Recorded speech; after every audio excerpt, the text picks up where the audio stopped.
A'udzu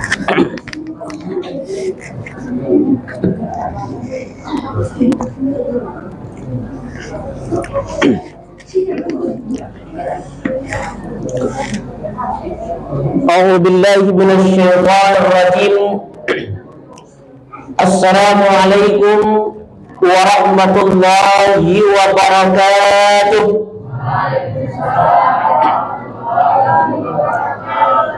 Bismillahirrahmanirrahim. Alhamdulillahi rabbil alamin wal 'aqibatu lil muttaqin. Wassalatu wassalamu ala asyrafil anbiya'i wal mursalin wa ala alihi wa ashabihi ajma'in. Bapak dan Ibu kaum muslimin dan muslimat, pemuda dan pemudi, para generasi muda yang insyaallah dimuliakan Allah. Bersyukur kita kepada Allah Subhanahu wa taala. Tak ada kata yang pantas kita ucapkan, tak ada kalimat yang bisa kita rangkai sebagai ucapan syukur kita kepada Allah Subhanahu wa taala selain dengan mengucapkan alhamdulillahi rabbil alamin. Allah Subhanahu wa taala berikan nikmat iman kepada kita. Tanpa iman di dalam dada takkan mungkin kaki bisa melangkah ke musola at-taubah ini. Allah berikan kita kesehatan dan kesehatan. Maka alhamdulillah, pada malam yang berbahagia ini kita telah selesai melaksanakan sholat isya secara berjemaah. Mudah-mudahan kita lanjutkan nanti dengan sholat tarawih dan dinilai sebagai pahala. Amin ya rabbal alamin. Salawat dan salam mari pula kita doakan kepada Allah agar selalu sampaikan kepada junjungan kita yakni Nabi Muhammad sallallahu alaihi wasallam dengan mengucapkan salawat Allahumma salli ala Muhammad wa ala ali Muhammad. Allahumma salli ala sayyidina Muhammad wa ala ali sayyidina Muhammad. Bapak Ibu kaum muslimin dan muslimat, sedang jemaah insyaallah jemaah tarawih yang dimuliakan Allah. Pada malam yang berbahagia ini, sebagai pengisi rutinitas kita setiap malam pada Ramadan, sebagai wujud dari manqoma Ramadan, meramaikan malam Ramadan, menyemarakkan malam Ramadan, yakninya sebagai bincang-bincang tausiah tarawih kita, maka kita beri judul dengan orang-orang atau golongan umat manusia yang mendustakan ayat-ayat dan agama Allah. Bapak Ibu kaum muslimin yang berbahagia, banyak modelnya umat manusia ini kalau sudah sampai di atas dunia, Pak. Kalau pada dasarnya Allah Subhanahu wa taala katakan cuma satu tujuan. Wa ma khalaqtul jinna wal ins illa liya'budun. Tak ada yang lain kecuali itu, Pak. Tapi dengan berbagai persoalan dunia, dengan persoalan-persoalan sampai di atas dunia, kadang-kadang tujuan itu berubah, Pak. Ada orang itu yang menuju tujuan utama memang betul-betul apapun yang dikerjakannya adalah niat ibadah karena Allah. Ada juga kelompok orang itu yang menyimpang, tujuannya adalah semata-mata dunia. Tapi ada juga mereka itu yang terlalu mengamalkan wa ma khalaqul jinna wal ins, dia hanya tujuannya akhirat saja. Ada enggak, Pak? Ada orang tujuannya akhirat saja, Pak. Kadang-kadang keluarganya terluntang-lantung, Pak. Istri di rumah kadang-kadang punya beras tak persoalan itu dan diatur sama Allah, kan begitu, Pak. Nah, ini orang tujuannya itu Bapak Ibu cuman maju ke depan akhirat saja. Sedangkan di dalam Al-Quran Allah katakan Rabbana atina fid dunya hasanah wa fil akhirati hasanah wa qina azabannar. Kalau dalam ilmu tarekat dikatakan Bapak Ibu orang tasawuf sering mengatakan dunia kaidu di akhirat kaidu. Bagi yang tak tahu bahasa Minang, apa maknanya? Dunia kita akan hidup, akhirat kita akan hidup, maka pakai dua-duanya. Begitu Allah mengajarkan. Maka sampai manusia itu di atas dunia, maka mereka terpecah. Mereka ada beberapa golongan umat manusia itu yang mengaku Islam dan beragama Muslim, tapi mereka itu mendustakan ayat-ayat Allah. Ini kita lihat sekarang, Pak. Ikut kajinya Bapak Ibu, ikut untuk orang Islam nala beriman, nala beribadah. Jadi kaji ko Bapak Ibu untuk orang yang sudah sholat, untuk kita yang sudah mengaku beriman, baik ibu-ibu, bapak-bapak, termasuk ambo dan berceramah. Apa kata Allah? Di dalam surah Al-Ma'un Allah katakan, a'udzubillahi minasyaitonir rajim. Ara'aital ladzi yukadzibu biddin. Tahukah engkau, kata Allah berbicara dengan Muhammad Rasulullah, tahukah engkau wahai Muhammad, siapa orang-orang yang mendustakan yukadzibu biddin? Nah, kita lihat sedikit, Pak. Jadi untuk menafsirkan ayat ini kita butuh mentadabbur, Pak. Kalau kita lihat translate-nya di Al-Quran itu, din itu kan agama, Pak. Coba kita lihat beberapa penafsiran. Ada dari penafsiran Ibnu Abbas dikatakan ternyata din itu tidak hanya bentuk sekitar agama, Pak Ibu. Maka apa maknanya? Ar-ra'aital ladzi yukadzibu biddin. Ternyata din di sana luas pengembangannya. Kalau kita lihat din dalam Al-Quran, dalam translate, dalam HP, dalam Al-Quran cuma agama. Ternyata jauh daripada itu. Apa maknanya? Tahukah engkau, kata Allah, siapa orang yang mendustakan bahkan dengan hari akhir dan siksaan? Itu maknanya, Pak. Jadi orang-orang yang mendustakan ayat Allah itu bukan saja mendustakan agama, tetapi jauh daripada itu, kata Allah, mereka itu kadang-kadang mendustakan antara hari akhir dan siksaan Allah. Maka apa kata Allah melanjutkan, fazalikal ladzi yad'ul yatim. Maka itulah yang pertama, orang-orang yang mendustakan ayat agama Allah dan menzalimi akan hari akhir dan siksaan, mereka yang tak peduli dengan anak yatim. Ini pertama, Pak. Jadi agama itu kompleks mengajarkan kepada kita. Islam itu mengajarkan kepada kita, Bapak Ibu, tidak hanya sholat, puasa, zakat saja. Ternyata Allah itu ingin melihat kita bagaimana hidup bersama, bertetangga, hidup damai rukun antar sesama, saling mengayomi dan saling membantu. Satu di antaranya rangkul anak yatim. Kalau kita tidak mau tergolong orang yang mendustakan ayat-ayat Allah.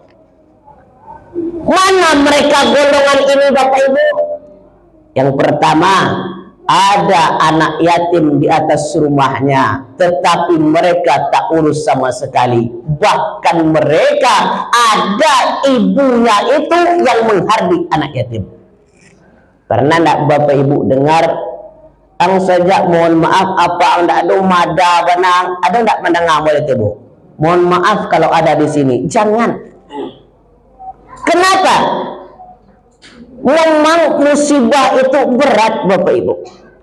Seorang istri kehilangan suami berat. Kenapa? Tulang punggung hilang. Itu kalau suami lebih kerajo tuh, Pak. Tapi kalau tidak ada itu, Ibu, tidak boleh. Tulang punggung, Pak. Setidaknya suami itu, Bapak Ibu, pergi kita ke dapur, masuk ular, bisa minta tolong. Atau sekurang-kurangnya, Pak. Maka bagaimana sikap kita? Semakin besar ujian yang diberikan Allah, maka semakin besar peluang masuk surga. Yakin nggak, Bu? Jangan salah-salah, Bu. Kalau ada anak yatim di atas rumah itu peluang masuk surga. Kenapa? Makin tinggi beban hidup, makin tinggi ujian hidup, maka peluang masuk surga semakin besar. Kenapa? Karena di sana banyak mendulang pahala yang disediakan oleh Allah. Coba ya, Pak. Orang yang mendustakan agama, din itu, mendustakan hari akhir itu, mendustakan siksaan Allah. Samurang mandut Tuhan itu kan samu orang tak yakin, Pak. Maka kata Allah, orang-orang yang tak menjaganya, mereka ini termasuk orang zalim dan mendustakan ayat Allah. Kalau ayat Allah didustakan, agama Allah didustakan, pasti marah, Pak. Itu yang pertama. Yang kedua, mana kelompok orang yang mendustakan dengan disebut dengan mendustakan anak yatim, yang menghargai anak yatim? Di sekelilingnya ada anak yatim. Di sini banyak nak, mohon maaf Bu, banyak yatim Pak. Banyak Bu. Buat dia kaya mau lebaran ini Bu. Kenapa demikian? Tak berguna harta yang kita kumpulkan. Tak akan ada arti uang yang banyak di rekening ATM Bapak Ibu kalau ada anak yatim menjadi tetangga kita sekeliling Pak. Maka bagaimana dengan sholat kami Ustaz? Sholat ada artinya Pak, tetapi porsinya masing-masing ada. Sholat rajin, jamaah rajin, ada anak yatim menangis sebelah rumah kita, maka Bapak Ibu selamatkan dia. Maka Bapak Ibu kaum muslimin yang berbahagia, apalagi kita menjelang mau lebaran itu, maka selamatkan anak yatim kita. Dah banyak terkumpul di sini Pak. Maka perkumpulkan banyak-banyak. Kenapa? Tak sia-sia harta yang akan kita berikan ke Bapak Ibu. Maka yakin dan percayalah, walaupun kita berlomba beli mobil bagus, saya yakin di sini Bapak Ibu mobilnya bagus-bagus Pak, rumahnya cantik-cantik, saya bagus, tapi yakinlah Bu, itu kan kita tinggalkan. Betul lah Bu? Belum ada kita dengar lagi Bu, orang meninggal, orang kaya, di garasinya punya Fortuner, punya Alphard, punya Innova, pasti ujung-ujungnya mati naik ambulan. Itu pun gratis Bu. Iya Pak. Ada enggak yang mau nipilkan? Saya belum pernah lihat Bu.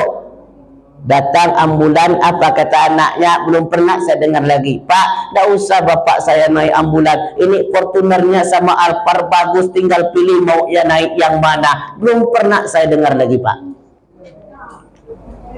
Iya Bu. Naiknya apa? Ambulan masjid, ambulan partai, ambulan ikatan kelompok. Tak kita bawa Alphard itu, tak kita bawa mobil bagus itu. Bagaimana caranya Bapak Ibu? Jadi orang pelit. Bagaimana jadi orang pelit? Titipkan harta kita itu sedikit-sedikit Pak. Bangun musola, mau bangun WC musola atau ikut di sana, titipkan di musola uang kita.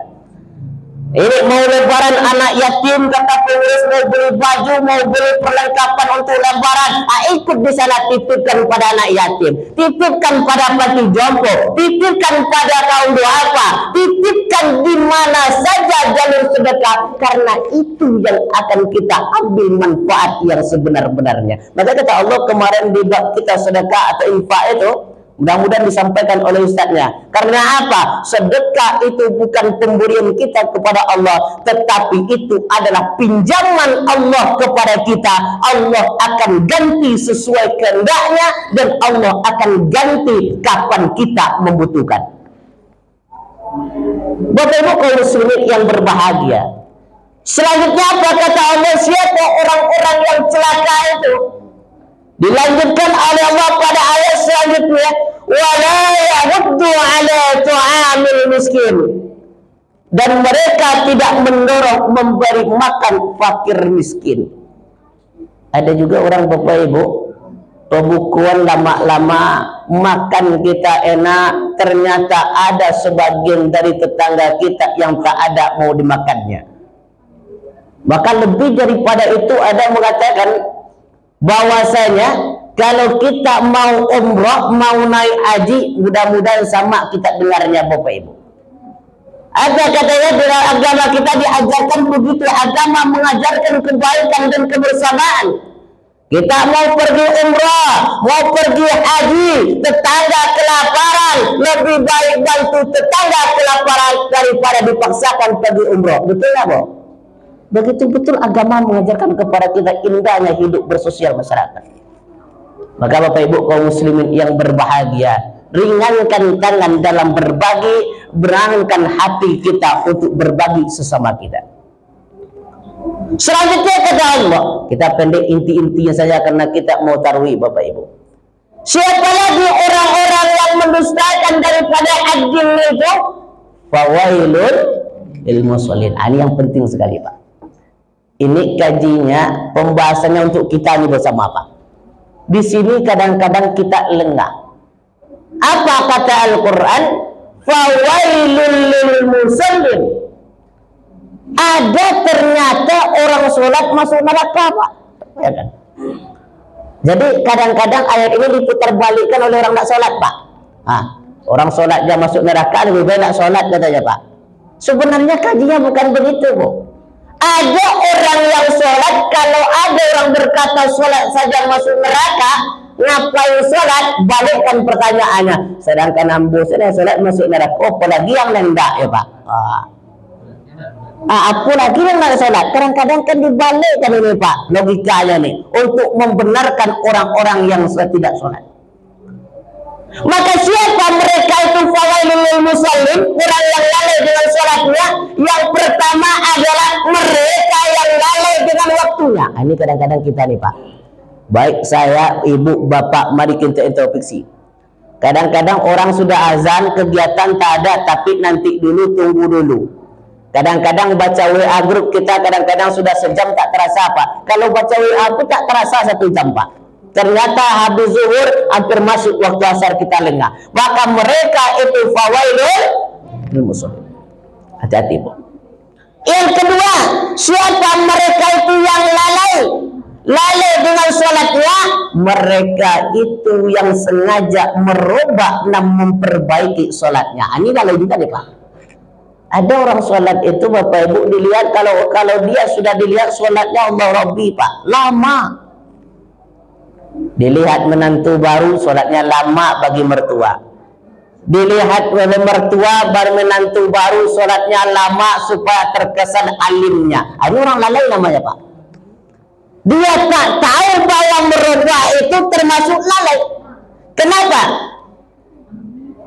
Karena dalam sholat itu, kalau kita sholat karena orang lain, sholat bukan karena Allah, maka termasuk syirik. Ayo bayangkan, Pak. Maka ada sedikit aja cuma, Pak. Sholat karena bukan karena Allah, syirik. Tapi sholat tidak mengharapkan apapun daripada Allah. Sembahyang orang sembahyang, wak terserahlah, dapet indak, dapet anti indak, ndak apa namanya? Mereka itu pasrah, lalai. Maka dua-duanya, Pak. Maka hidup itu seimbang di tengah-tengah. Maka itu yang dikatakan sebelum sholat itu, inna sholati wa nusuki wa mahyaya wa mamati lillahi rabbil alamin. Dia tidak rukun, Pak. Akan di awal takbiratul ihram oleh Allah memantapkan hati karena sholat lillahi. Maka Bapak Ibu kaum muslimin yang berbahagia, hati-hati dengan sholat. Yang ketiga, ada pula orang lalai ini, yang masuk lalai ini Bapak Ibu, orang yang sengaja, contoh gini, ambo nak pergi ke sembahyang lah, tak usah saya pergi ke sholat, takut saya dikatakan orang alim. Itu termasuknya lalai Bapak Ibu. Karena lalainya ria. Ini dia di Bapak Ibu. Termasuk kepada golongan orang yang ria, dia tetap sholat tapi ria. Ini lalai dengan keadaan. Maka Bapak Ibu, banyak kompleks kita yang sholat, banyak kompleks persoalan kita tentang sholat ini. Maka jangan disalahkan apa dikatakan dalam Al-Quran, inna sholata tanha anil fahsya wal munkar. Kadang-kadang orang bertanya, sholat itu kata Allah dijamin mencegah dari perbuatan keji dan tapi kenapa orang sholat banyak juga yang korupsi? Banyak orang sholat bikin maksiat karena mereka belum sebetul-betulnya sholat. Maka dalam Al-Quran itu indah bahasanya. Di dalam Al-Quran apa bunyi perintah sholat itu Bapak Ibu? Aqimis sholat atau aqimus sholat. Tak pernah Allah menyebutkan dengan bahasa if'alis sholat. Tak pernah Allah menyebutkan dengan bahasa i'dil sholat. Tetapi Allah memerintahkan dengan bahasa aqimus sholat. Apa bedanya Pak? Maka kalau kita paham ini, oh wajar ada orang sholat dia kriminal, wajar Pak. Wajar orang sholat masih mencuri, wajar. Kenapa? Bedanya di sini. Kenapa Allah pakai aqimus sholat? Allah menginginkan mendirikan sholat. Bagaimana orang yang mendirikan sholat dengan orang melaksanakan sholat? Beda apa? Kalau orang hanya melaksanakan sholat, diawali dengan takbiratul ikram, diakhiri dengan selesai. Kadang-kadang terlamparang, hilang Pak. Itu orang baru melaksanakan sholat Pak. Kan kadang-kadang awak sembahyang hari raya, sholat Idul Adha, kalau dah jauh sendal dari awak Pak, lu sembahyang dia Pak. Kira kalau dah terakhir awak keluar dari lapangan tu, tinggal buruk-buruk saja Pak. Kan banyak Pak. Yang Malaysia itu orang sholat, apa orang tak sholat? Orang sholat. Dia tetap sholat, tapi dia baru melaksanakan sholat. Yang diturut Allah apa? Aqimus sholat, dirikan sholat. Apa maknanya? Dirikan sholat itu Bapak Ibu, laksanakan sholat sesuai rukunnya. Maka keluar dari masjid dan musola, aplikasikan diri kita sesuai dengan apa yang kita sholat. Asyhadu an la ilaha illallah wa asyhadu anna Muhammadar Rasulullah. Aku bersaksi tiada Tuhan selain Allah, Muhammad utusan Allah. Kalau Allah Tuhan kita, maka takkan ada orang lagi untuk mencuri itu. Itu kalau orang mendirikan sholat Pak, melaksanakan sholat dalam rukunnya dan mengaplikasikan dalam di luar dari kehidupannya. Ini beda orang yang melaksanakan sholat dengan orang yang mendirikan sholat. Maka Bapak Ibu kaum muslimin yang berbahagia, apa inti dari ayat ini yang Allah ingin sampaikan? Apapun ibadah yang kita laksanakan, apapun amal yang kita kerjakan, jangan ria karena orang lain, jangan ria karena dilihat tetangga, tapi tetaplah pada niat awal lillahi ta'ala. Moga-moga sholat kita jauh daripada ria. Kalau ada juga ria, moga-moga diampuni oleh Allah. Amin ya rabbal alamin. Moga-moga Ramadan kita Ramadan yang berkah, tarawih kita tarawih yang berkah, amalan kita amalan yang berkah karena Allah Subhanahu wa taala. Amin amin ya rabbal alamin. Banyak maaf, wabillahi taufiq wal hidayah. Assalamualaikum warahmatullahi wabarakatuh.